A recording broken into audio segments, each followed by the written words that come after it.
On 4 Now, animation is all.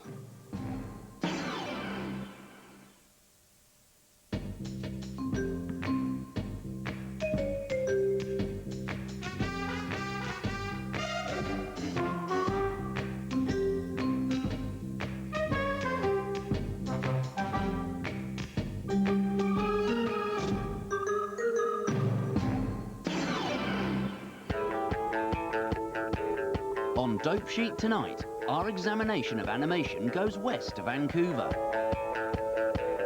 Goes inside the cartoon world of comics and sneaks into a preview of this year's best independents. But first, it's time to get back. In the town where I was born, lived a man. In July this year, some of the silveriest beards and greatest talents in British animation reunited to celebrate the re-release of a landmark of animation history, Yellow Submarine. We all live in a yellow submarine. But as Dope Sheet discovered, the team from TVC, who were responsible for this milestone, were previously employed on a lesser-known Fab 4 cartoon outing. Submarine, yellow submarine. Hi, come on in. Welcome to the basement of Beatles. It's a piece of Beatle history that's never been researched, that the Beatles may not like or didn't think fondly of at the time, but I did. I watched them when I was 3 years old in front of the telly, and I just thought that they were really something special, and it stuck with me. It's a piece of history that needs to be told.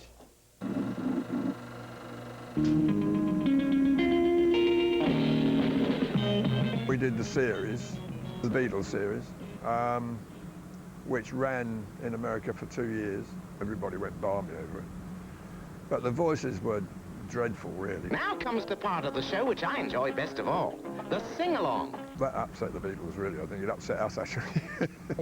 Epstein stopped the series being shown in England because the voices weren't like the Beatles. They weren't Liverpool accent. Hey, these are violins. What say we do our own arrangement, lads? We here didn't even know what an English person sounded like, so we had no idea. We just liked it because it was the Beatles. Over 2 years, TVC mass-produced 120 cartoons. American ratings were huge, and the financiers, King Features, wanted to cash in with a feature film. Longer, but in the same cheap and cheerful style. However, times had changed. The plan changed from making it a Beatle cartoon feature into a more psychedelic feature, or how it turned out in the long run, because the Beatles were changing, their music was changing, they were changing as people. You couldn't portray them as the sort of the goofy guys anymore. They really had become older, they had gotten the mustaches. In 1967, under the guidance of designer Heinz Edelman and TVC chief George Dunning, Yellow Submarine began production. This time, the team wanted to get it right, including the voices. The Beatles did say that they would do the voices, but in reality, we could never get all 4 of them into a studio at the same time. John? Not until the end, and they started to see what was happening. Then they got interested. Is anybody home? Because then that was when I think it was John Lennon said to me, "Oh, well, the voices, we could do the voices now." And I thought, "You can't.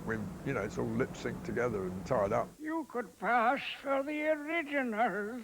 Well, we are the originals. 1, 2. With just an 11-month production period, most of England's existing talent was employed, but still more were needed. I love you. Everybody had an opportunity to do a lot of different things and see how things were done. And there were about 200 tracers and painters, a mixture of boys and girls, men and women, between the ages of, let's say, 18 to 25. We actually bus art students in, who'd arrive in between 6 and 7, take over the chairs of the permanent staff tracers and painters, and go through the night. And they got meals on wheels at 2 in the morning. Sausage and mash, I remember.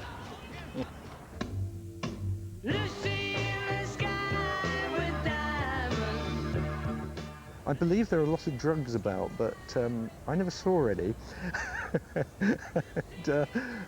In fact, we got raided. I remember one evening when A couple of policemen came in with a sniffer dog, and I think they found some aspirin. Now, whatever you do, don't touch that button. Which button? That one. This one. The film came out to immense acclaim, adding to TVC's fame, but not its fortune. Oh, it made our name, yeah, but I wish I'd got 1% or something, just a little tiny bit. We never made money out of it either. We ended up totally bankrupt. And in the true spirit of the times, Yellow Submarine proved that if a crowd of creatives work all hours in a confined space, all you do need is love. Lovely love. It took the words right out of my mouth, John. I think we finished up with 6 illegitimate children and 3 marriages or something like that.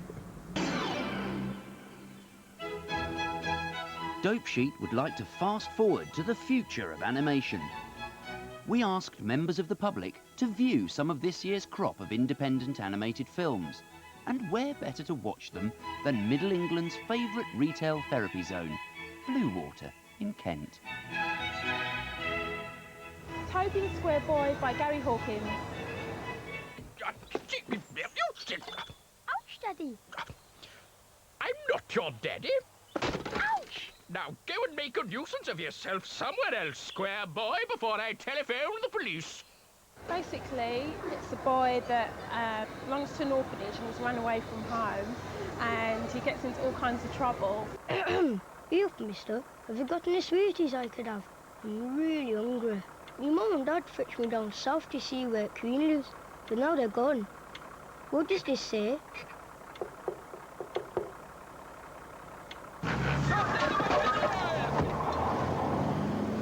Dad? My favourite part was the part when he went into the oven. He had to clean the oven, and he was so small that he could actually fit into the oven. Finished or bleeding finished? I'll be the bleeding judge of that. Let's have a look. Not bad for a little one. Expelling the Demon by Devil and Crew. That's it, Richard. I'm leaving.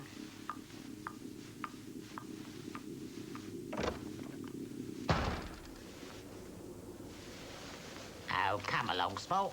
I only asked to give her a lick, just one little taste. You were getting on so well. It's a kind of psychological story about feelings, probably, yeah. Snap out of it, Professor. You're getting boring. Why do you begrudge me a little fun? Where would you be without your spunky little tongue? The eternal fight between good and bad. Expelling the demon means to expel the demon that is inside you. You have ways of making you talk. The tongue represents the demon, and it tries to expel the demon. It just realizes that this demon is speaking too much. He's saying too many things.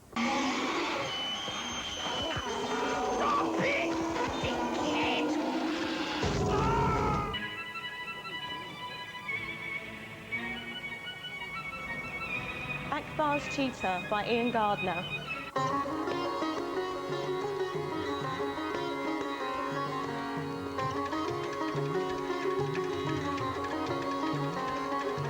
The film was about a sultan's cheetah, and the sultan wanted the cheetah to have a baby, and all of his animals within his garden had a baby except for the cheetah. I think he made the film because he wanted to show the evolution of animals and their children.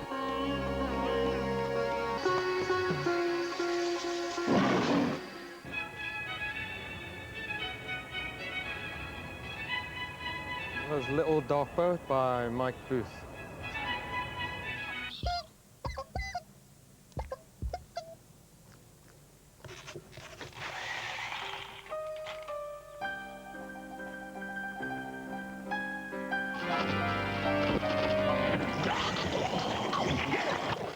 Okay, you've got the plasticine blob with a sick mind. I think it was a lot to do with love, lust, and it was a cross between something like the old-fashioned Ludwig before the news and some psychotic nutter late at night.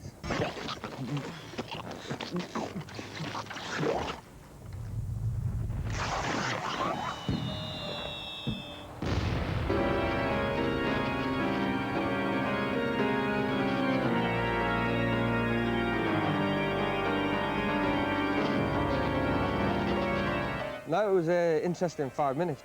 It was a cross between some sexual fantasies with a bit of Freddy Krueger thrown in at the end, and I couldn't figure out whether it was a Bollocks Productions or Bolex. Andares in Time of War by Alejandra Jimenez Lopez.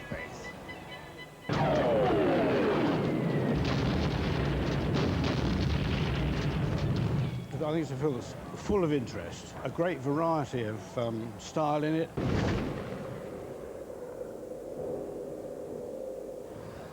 There were some happy family scenes in it.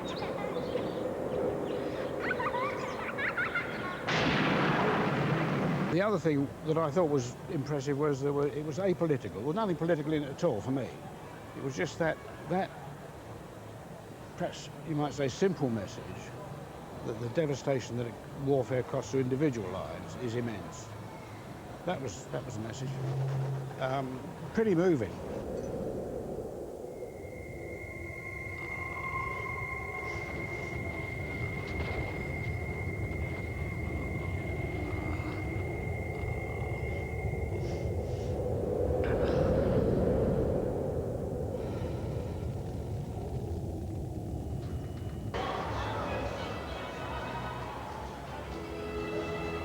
Emma 18 by Sam Morrison.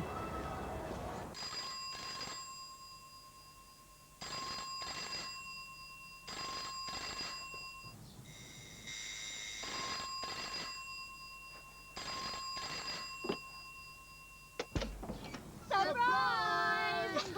thought it was quite funny, like English stereotype, the way they came sort of rushing in the door and it's too busy to have time for people. The mum just gets left standing there, makes the tea, gives them the biscuits, they all run around and take her for granted.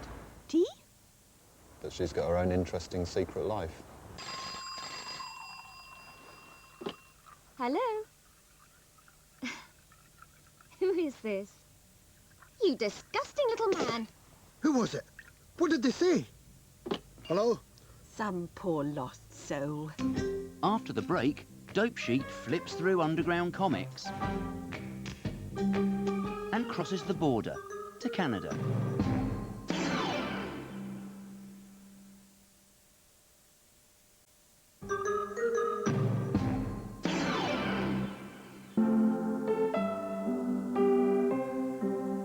When Winsor McKay animated his newspaper cartoon Little Nemo in 1911, he set a precedent for the transformation of comic strips into animation. Little did he know what he was starting.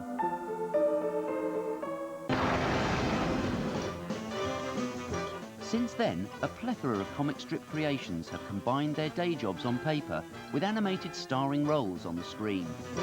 Many of today's most successful series come from humble self-published beginnings.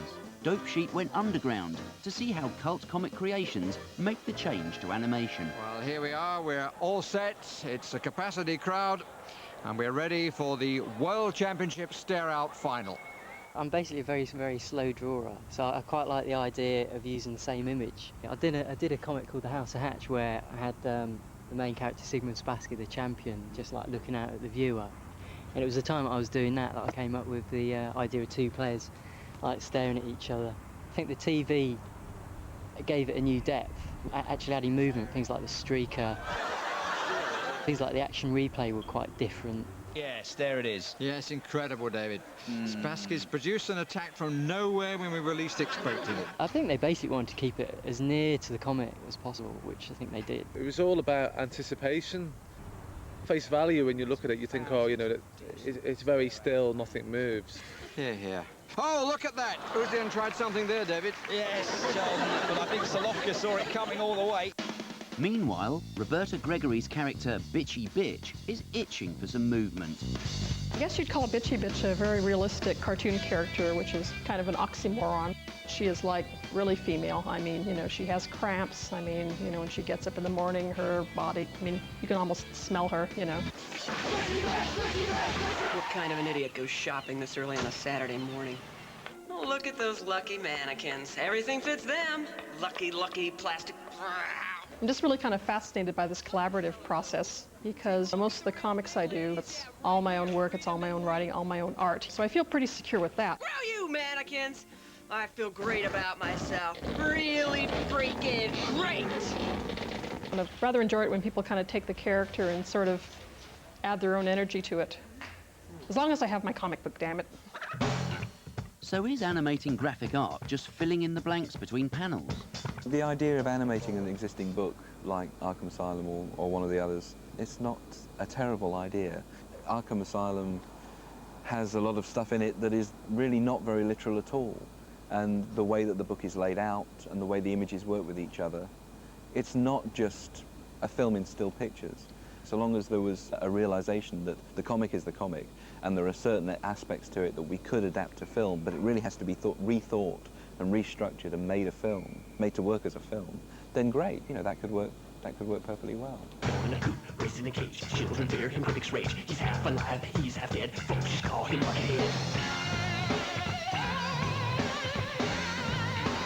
Folks just call him Buckethead. If it's going to be a film, then it uses the bag of tools that film comes with and uses it to its full effect. Peter Bagg's alter ego, Buddy Bradley, has had a harder time making it to the small screen. He was pretty much starting from point zero, didn't go to college, was just a low-level drug dealer and was even a failure at that. I never thought that my work would ever be animated. I never thought it was commercial enough or palatable enough for it to be a popular or economically viable television show or movie. And that all changed when The Simpsons came along. We have a winner! And I thought, well, if this could be so popular, I could imagine doing something along the same lines. We made an animatic for MTV. Hey, come on in and check out my spacious new dig. Well, here it is. 4 rooms for only $650 a month.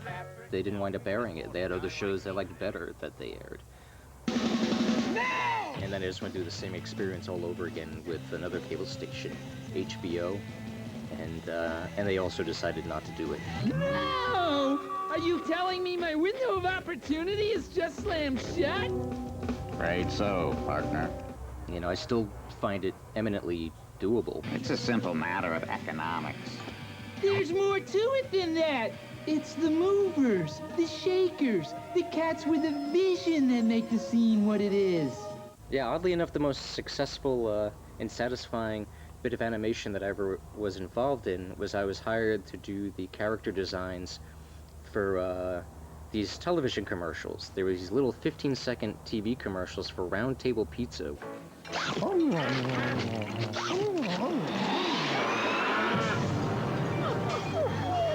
I was very happy with the way they came out. Here's your napkin, sir! It was just a lot of fun, and it's a blast seeing your cartoon characters bounce around on TV. Maybe Mr. Bagg's sentiments are a bit too nihilistic for the mainstream. Canadian animation is sometimes accused of being worthy, bland, and overlong.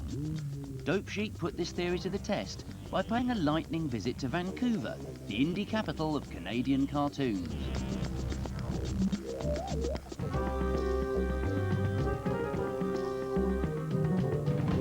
Hello, I'm Marv Newland. Welcome to Vancouver, Canada, world capital of animation. I'm standing at the location of the invention of world animation.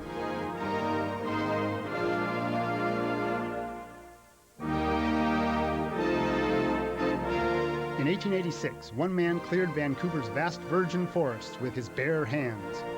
The wood pulp was used to make paper for the world's first cartoons.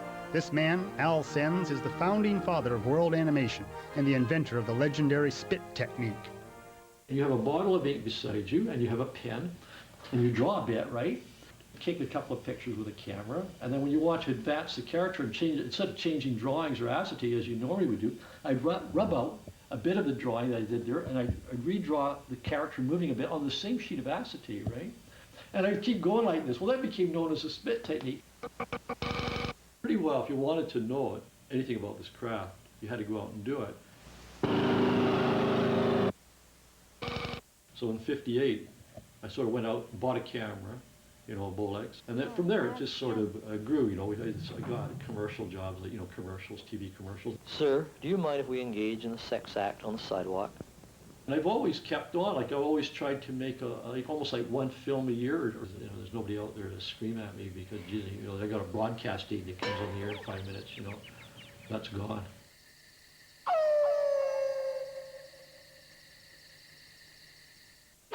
Early in the 20th century, animators began to arrive in Vancouver. I arrived disguised as a log at this very spot. Well, you had a choice, didn't you, Marv? I could Vancouver or Saigon or something? Yeah, something like that. Yeah, that's why you came here.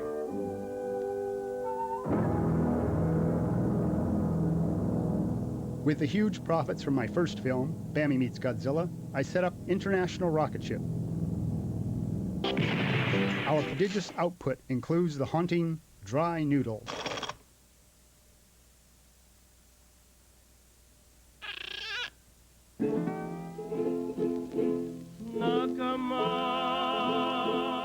We also produced 5 of my own films, including Black Hula, a film that explains existence, entertaining as it informs.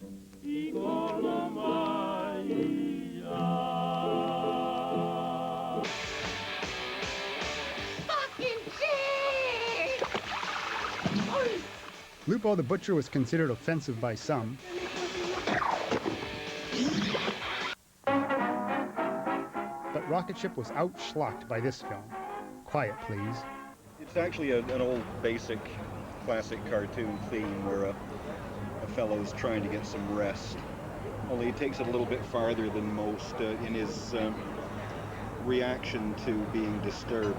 Shut the fuck up! Did I hear something come out of that pecker holster you call a mouth?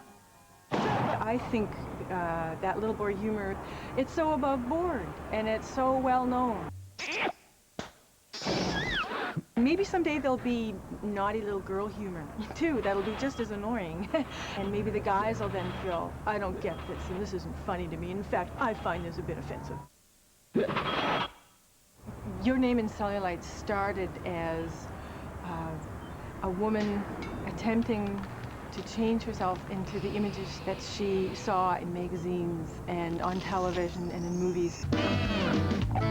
And her body rebels, ultimately, and explodes out of this prison. And she realizes she actually likes that better. It's wild and it's scary and it really frightens her at first, but you know, at the end of the film, she realizes this is a much better way for her to live. Vancouver's bottomless pit of animation talent has come to the attention of U.S. capitalist corporations. Animators who were once free to roam the virgin forest and paddle their kayaks are slaves to the merciless Yankee dollar. Hi, welcome to Bardell. Vancouver's come a long way in the last 11 years. When we set up here, there was basically 2 other animation studios, one being Al Sen's and the other one being International Rocket Ship. Now, if you look in the phone book, you'll find that there's probably close to 20 animation-related companies. So we got in at the right time, and we rapidly grew, and then we went on to work on Animaniacs, and we're producing the prequel to The Prince of Egypt for DreamWorks, and it's all being done here in Vancouver. Vancouver's surrounded by thousands of tiny forested little islands. Some animators have escaped the multinationalist toon work of the downtown studios, choosing to go native on Vancouver's archipelago of animation.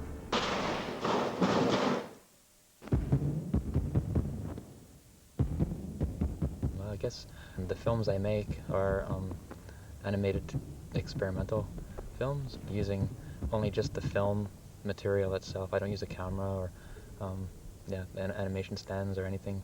So I take the film and draw or paint or scratch into the emotion, and then I make the soundtracks the same way. It's animated sound, which means creating the soundtrack on the film frame by frame. By creating different shapes, I try and get different tones and different sounds from these shapes as they pass through the little light inside. I like to think of the sound as music from, like if we have pictures as being pictures from the mind's eye, kind of. How I work with the visuals on the film sometimes. I try and think of the sound as sound from the mind's ear. Oh, Canada, we stand on guard for thee. Oh, Canada, our home and native land. True patriot love In all thy sons command. with glowing hearts we see thee rise. Rise the true north strong and free. Oh, Canada, We stand on guard for thee.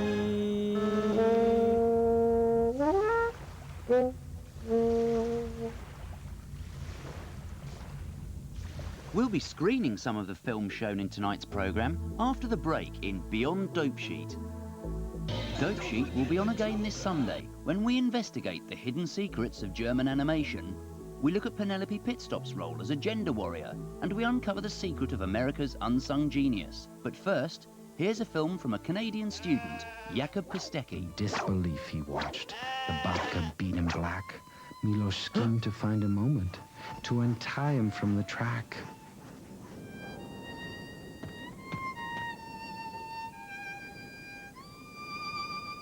So he slithered and he slunk, so softly and so clever. But nervous and afraid, his knees began to quiver.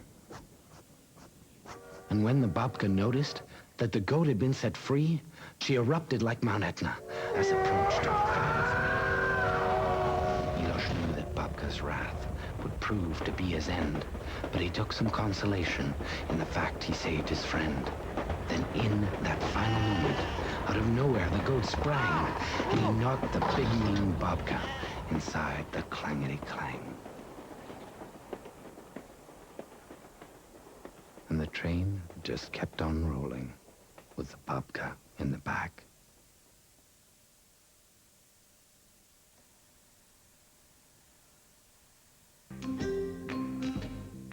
Dope Sheet returns next Sunday at 11:40. And 4 goes beyond Dope Sheet next.